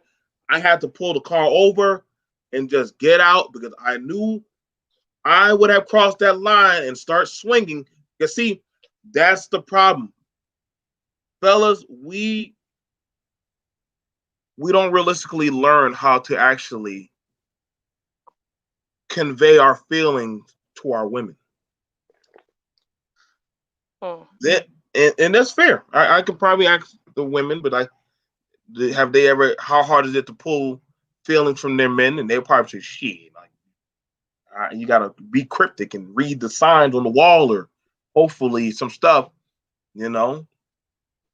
Well, for Dr. Ruby, it's a little bit easier than probably most because I can literally compartmentalize. I think I have a less emotional psyche overall anyway, so I compartmentalize. And obviously my psychology basis makes me analyze situations, and I pick up on things very quickly. So Dr. Ruby comes out, and wife Ruby goes on a back burner somewhere, and now we're about to figure out what the hell this all is. And No, it's right. time for a couch session. No. See, I'm not picking at T Black, but I'm reading a comment. Okay, and this is true. What he says: weak men want weak women, young insecure girls. I'm going to give a little pushback at that, because if a man is if a brother or a man is only used to supplementing milk, not meat, then that's something totally different, because that would mean he would have to challenge himself. Would have to challenge myself. Raising and rearing with a family is a challenge. Throwing $60 or $80 or $100 down for some booty and sending her about her way. See, y'all may say, well, that's tricking, but that might be the only level he can handle. 40 or 30 y'all, if you go to the right part of town. Right. And I guess some of y'all will try to say, well, that's weak, but see, you're not him.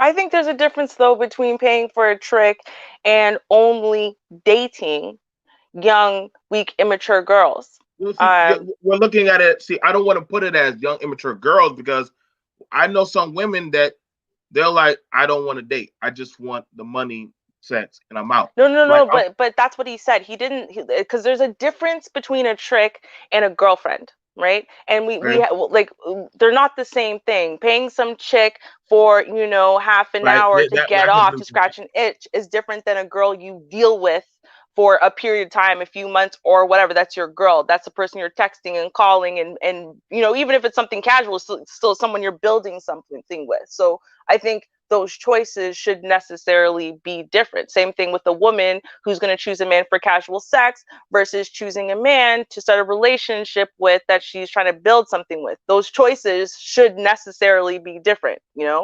Having the dumb, confused, fuck boy in your bed for the night is very different than trying to, marry him. And likewise, being the kind of guy, and I mean, to be honest with you, because it's something I brought up, the guy I'm talking about, everything I'm saying about this, he would 100% co-sign, because it's conversations we've had since I was the weak, young, immature, insecure 16-year-old girl dating him, who was 7.5 years older than me at the time. So this is absolutely his MO, and there's a reason for it. And so when I'm telling you that these are all the reasons, these are things that he admits to fully. It is different than the trick. He's doing it for a reason. It is because he's weak. It's because he's not developed. It's because he's still immature. It's because he's so insecure about himself and his ability to actually be a grown man, to actually lead a family, to actually be with a woman. Because why? Women, grown women, wife material, they have standards, they have expectations, right? There's a give and take in those relationships. You can't just manipulate them and say, I'm going to throw you crumbs and you're going to worship me and tell me how special I am, right? So they are different relationships, and there's different reasons for engaging in them. Okay. No. I feel with that. What I'm pinpointing at is this, and there's a special dance to. Listen, I've literally been sleeping in the same bed around a woman for over 13 to 15 years. Mm-hmm. I still don't know who the fuck that woman is. Every day I can promise y'all, I'm like, who are you? And I say that because I'm always learning something new. Like, every day is a new thing. If y'all say y'all know everything about y'all mate, you fooled yourself. I can promise you, give it some time, you're going to start learning some shit. Like, you just haven't been put in a certain. different days, different times, different hours, different situations, you'll start to see how people react. And you will. You'll be like, well shit, what the hell? What's going on with you? And I've been there. And I've been like, well damn, were you doing this before? Like when did this all start happening? And to no end, I'm not always I'm a like I said, y'all, don't be afraid to ask. Don't be afraid to say, I don't get it, baby. I really don't. What's going on? If you're not feeling comfortable in a um I would want to say a setting, you need to tell her. You need to tell her. Like that doesn't make you any less of a man by not saying anything. And I've had my times and my instances where I just been a dick and I could own that. And I thought that by me just being the macho guy and saying shut the fuck up, that well, your woman after a while gonna get tired of hearing that. She's gonna be like, well, fuck you then. I'm out. Excuse my language. I didn't mean to curse. But that's literally where they're gonna be like, I didn't stop being human. And that's a problem. You're thinking that you can turn off your mate because you don't want to deal with that situation. Dealing with problems is very hard. And see, that's the thing about it. A lot of people, um, a lot of people don't learn how to do in a relationship. They don't actually know how to problem or troubleshoot a man or with a man or woman. Ladies, sex doesn't fix your problem. I know some of y'all will say, well, that's a dang lie. Promise you. In the back of his head, he's gonna get bored of that. He's gonna get bored of that. It just needs the right woman to say, mentally stimulate him. Promise you. That's all it takes. Fellas, don't think your money is gonna be the only thing that can keep her held tight. As your mind and your sharpness goes, she's gonna go. She's gonna go. Well, So I Mhm. have to well, Sin, Ruby, Danini, let's wrap it up. We did 1 hour. I have a show coming up tomorrow. If y'all want to be game on it, y'all can message me.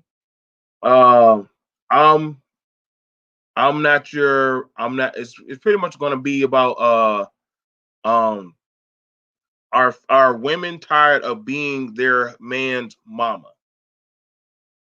Are women tired of being their man's mama? And I want a female to come in and start some smoke.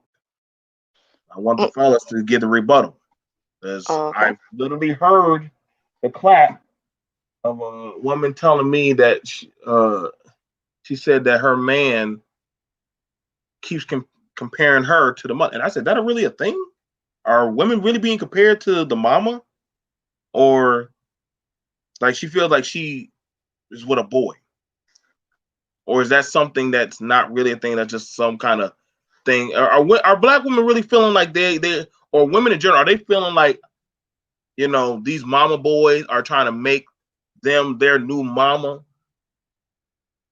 And for the women, are you trying to get the man to filling your daddy issues? That's going to be a really, really, really cutthroat talk. Well, if I could just add one extra thing in that, which is that, and the problem is either, I think for both men and women, we're either expecting a parent or a child.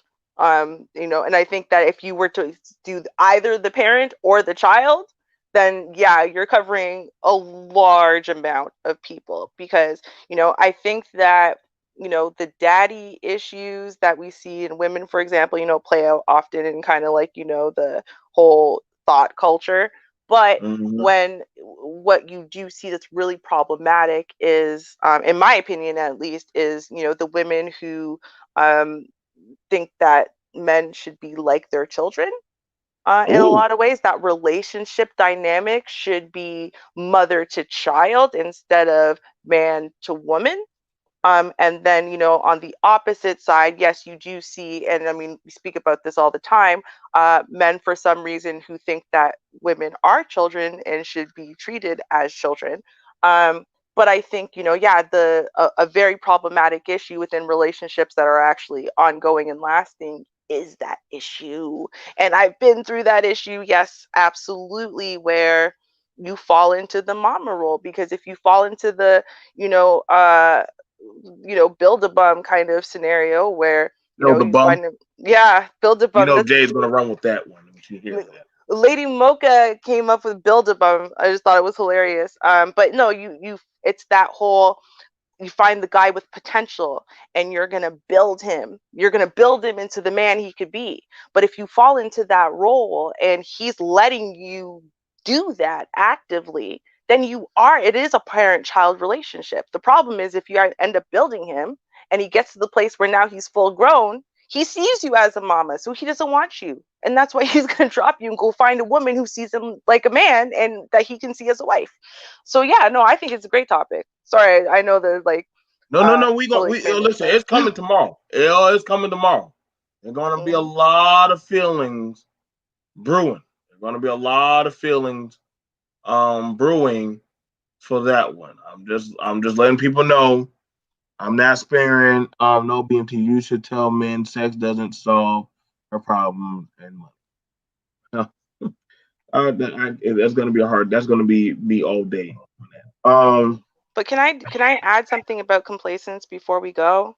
Because Yes. I know we've gone on a few tangents, but I do want to address the fact again, because I know I mentioned a little bit, but it's kind of, for me, the complacence issue is the same thing as love and respect and all of those other factors that you can't give someone else if you're not giving it to yourself, right? And this is why everything ties in together. If you are, if you don't love yourself, there's no way that you can really truly love other people. If you don't respect yourself, you can't respect other people. And likewise, if you've become complacent with yourself, because I think that's the first thing people see is not complacent towards them. The first thing you're going to see is complacence towards themselves, where they used to, for example, you hear men say, she used to shave her legs every day or every other day, and they were always smooth, and she'd go to bed in sexy lingerie, and her hair's always did, and she always did her makeup and whatever. And now, man, as soon as she comes home, she's always in granny panties, she's always wearing sweats and a baggy t-shirt, and I haven't seen that woman in makeup in months, and her hair, man, she don't even comb that on the weekend. And you hear kind of the complacence for self happens first, right? Likewise, men, they stop making sure that they're perfectly shaved, lined up, always smelling fresh, they make sure that he comes out of the shower, he looks good. So you're like, that's my baby, So the first thing that people drop is themselves.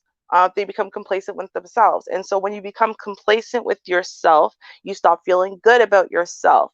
And you know what? Then it makes it so easy for you to then become complacent about your significant other and the relationship, because you're already not taking care of you. And every time you stop taking care of you, you stop noticing you drop you as a priority, then you're going to drop anything else that can self-sustain, right? So like Mhm. you dropping yourself, a lot of people do that once children arrive, right? Because children can't self-sustain. So even though you've dropped yourself, you're not taking care of yourself, you'll make sure your kids are good, you'll make sure they're washed and groomed and da da da forever, right? But in another adult in a relationship, they can self-sustain, right? They don't need you to buy them flowers or bring them on dates or tell them they're sexy or whatever it is that you've dropped the ball on. They don't need that for survival, right? It's just something that feels good.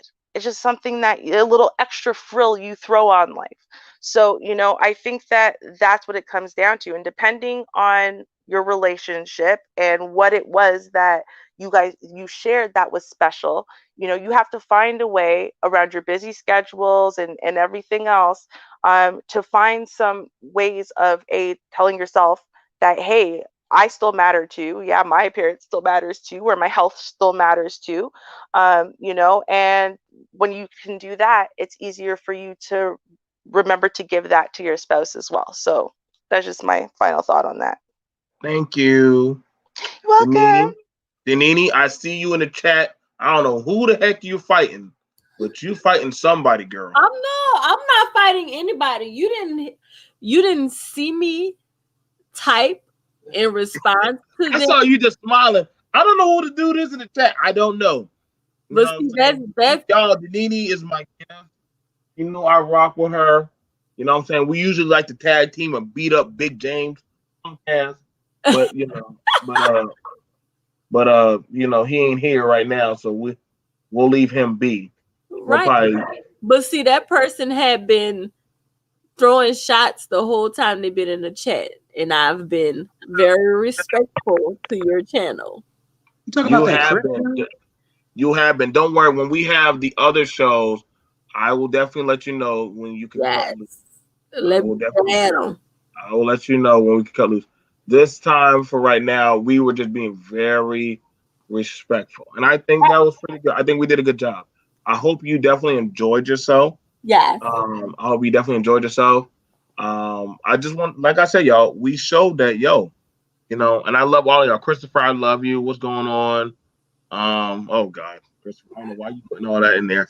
What's going on, Warren? What's going on, everybody? Much respect, everyone. Y'all, we just wanted to have a chill night. Lord have mercy, y'all be killing me.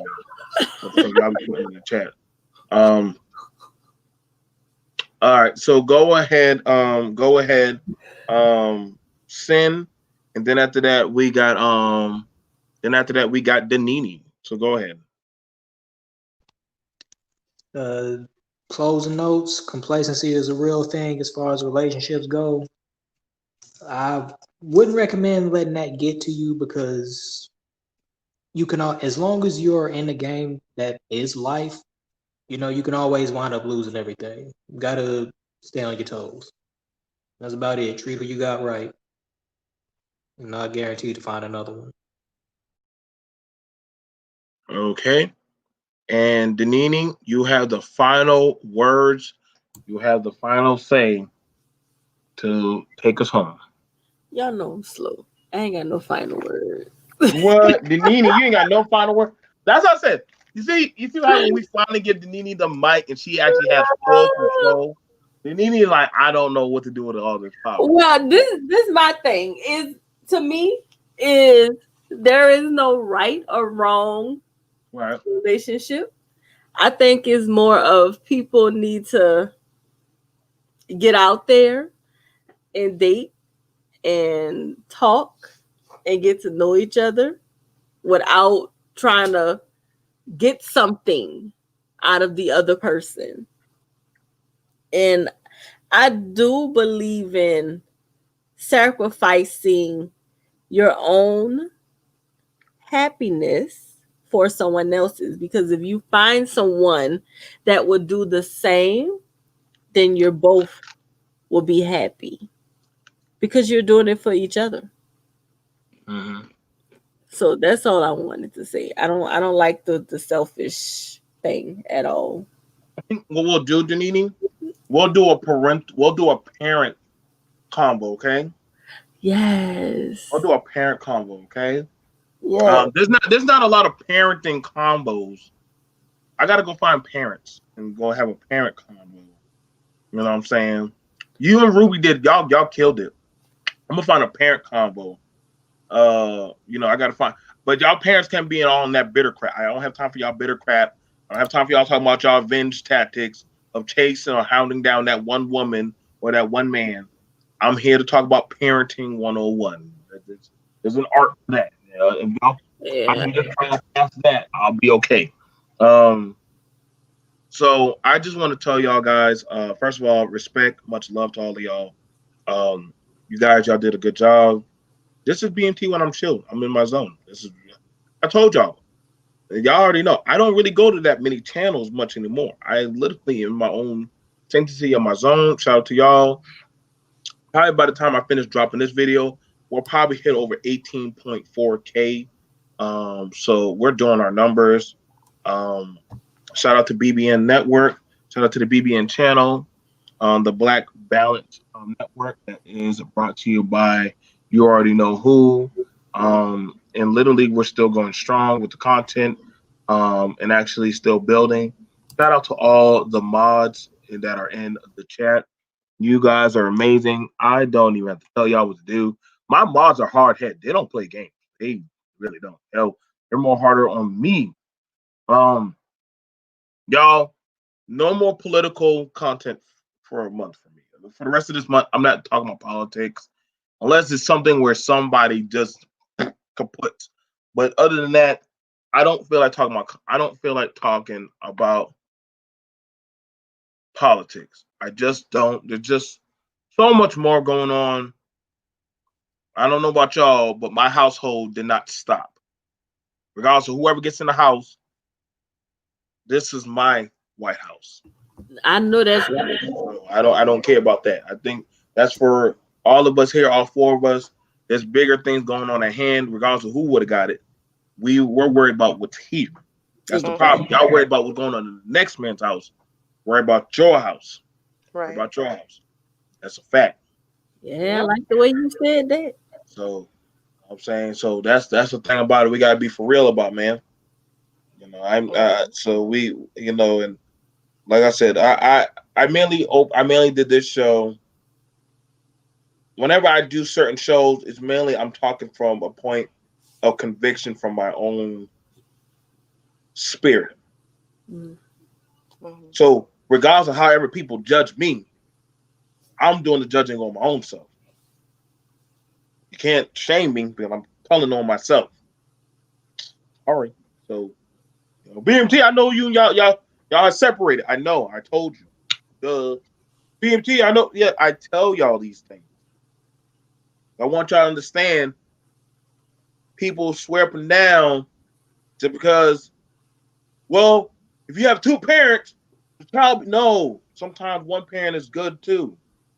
I know we want to have two parents, but it's not always a happy ending. There's a Right. lot of intricacies of things going on in the home.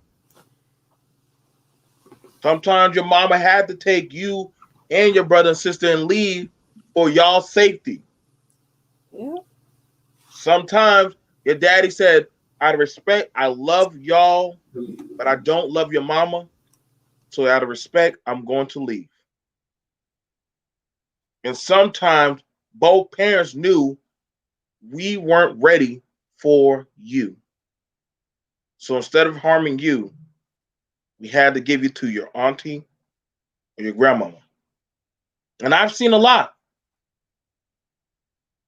I've seen a lot. I watched a young woman cry. Well, she wasn't a young woman, but she said, Grandmama is my mama, not you. You chose that man, my father, over me. So you don't get to sit in the front seat when I get married. It took a lot of courage for that girl to say that, Mm-hmm. but she said that. And I'm going to talk about that later on. Probably, like I said, I got a lot of content. I'm telling y'all, people can't bang with me when it comes to content, but I'm very on some stuff. I I know a mean, we could lot of go things. on Hey, this John. topic alone. We could keep going. I mean, the thing is, right, is there isn't a right or wrong answer, and even if there was, it wouldn't be one answer because you would have to be looking at so many different possible factors and variations and populations and whatever to answer a bunch of questions, right? I mean, like even just the concept of, and that's why I make sure to say, like, hey, I have a culture that sometimes dictates the choices that I make that seem perfectly normal to me that are just not thought out. I don't think about them. It's just what it is. Why? Because it's what it is for every Jamaican person. And it's not a boy girl thing. Just like, I tried to explain that on someone's channel once. They were trying to kind of make it seem like, oh, well, you're raised to be a woman. And I'm like, well, I want to clarify that, like, if you go to Jamaica, whatever kid is at hand that when you need help, is doing that job, whether it's in the kitchen, whether it's out in the fields, whether it's building something. Like, they don't care, right? It needs to get done. You have to learn how to do it. All hands on deck for all jobs. Whoever gets up in the morning first or whatever, that's the person who sweeps the porch. And they sweep their porch like twice a day minimum. They actually sweep their porch outside. Like, you live in a country field and you sweep your porch twice a day, but they do, right? And it doesn't matter who did it. Whoever got home first, they're the ones who cook, man or woman, because you know what? The kids need to eat. I need to eat. My spouse, when they come home, they need to eat. No one's worried about all of, like, some of these things. So, even though I'm on this continent, there are some things that are just dictated by literally what was normalized for me. So, I love BMT that you bring up, the culture you have created in your household, because that is actually what matters. What you normalize for your children, what you normalize within your household, that's going to be normal for them. That's just what it is. They're going to follow that, and as long as you do it from birth, like, that's just well established, no matter what outside society is telling you. Yeah, and I thank y'all for that. So, you guys, if you would like to collab further content with us, as well as the co-hosts, I have co-hosts, I have my mods. I do got to get my brother speak and talk about the CNA field. I wasn't overlooking that. It's just I'm so busy with stuff. But I will get at that. I try to do these conversations for y'all. I put my heart into these things. I'm gonna talk. I don't like to talk about the circle jerk stuff. I like to talk about the stuff that actually matters. So, you guys, I want to thank you guys for joining us. Thank you, Ruby. Thank you, Sin. Thank you, Danini. All the rest of y'all, much love, much respect. Thank y'all. Thank y'all for everybody who came by. Like the video, share the video, and pass the video on. Peace. Y'all have a good night. And email me, please. Email me, please, so that way I can get y'all emails. Ruby already got yours. Sin, you already know you got mine. And Danini, I just need your email. But I'll see you guys later. Peace. Y'all have a good day. At blackbrother123@gmail.com. See y'all.